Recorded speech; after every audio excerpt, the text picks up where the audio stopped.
இந்த வீடியோவை வழங்குவோர் ஆரோக்கியா இயற்கை வைத்திய ஆலயம், இப்போது மதுரையில் பீரோல் ஸ்டுடியோஸ் பிரைவேட் லிமிடெட்.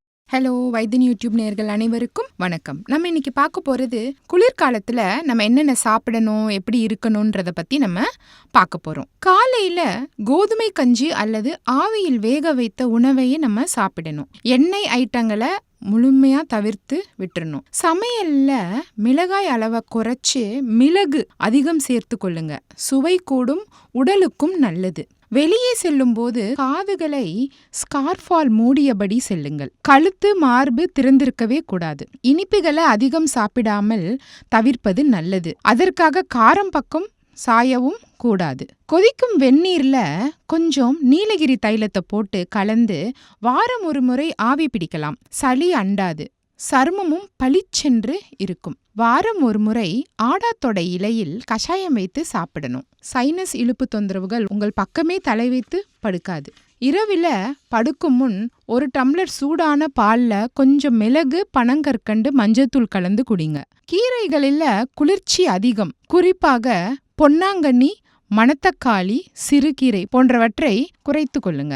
அந்தந்த வேலைக்கு தேவையான அளவு சமைச்சு சூடாகவே சாப்பிடுங்க. குளிப்பதற்கு முன் உடல்ல தேங்காய் எண்ணெய் தடவி கொண்டால் சருமம் வறண்டு போகாமல் இருக்கும். தண்ணீரை காய்ச்சி குடிங்க. சூடானால் போதாது, கொதிக்க வேண்டும்.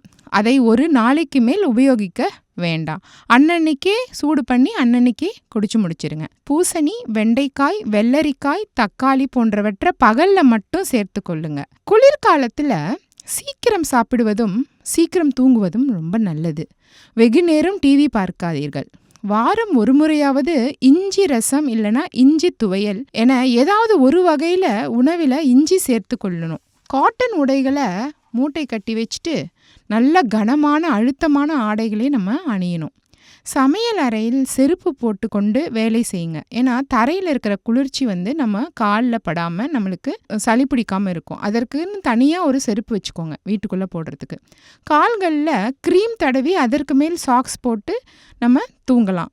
இதனால் பாதம் வெடிக்காமலும் இருக்கும், சில்லுன்னு போகாமலும் இருக்கும். மாதுளைப்பழம், திராட்சை, பச்சை வாழைப்பழம், அன்னாசி போன்ற பழங்களை குளிர்காலத்தில் சாப்பிட வேண்டாம். விடுமுறை நாளில் அதுவும் மத்தியானம் வேலையில தலைக்கு குளிங்க.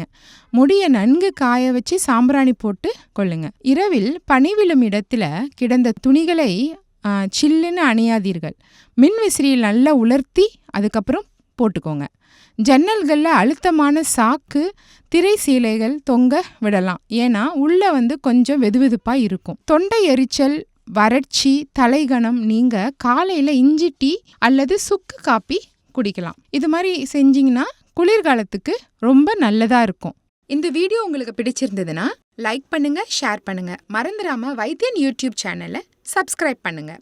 அந்த பெல் பட்டனையும் கிளிக் பண்ணி வச்சுக்கிட்டீங்கன்னா நாங்கள் சென்ட் பண்ணுற எல்லா வீடியோவும் உங்களை உடனே சேரும்.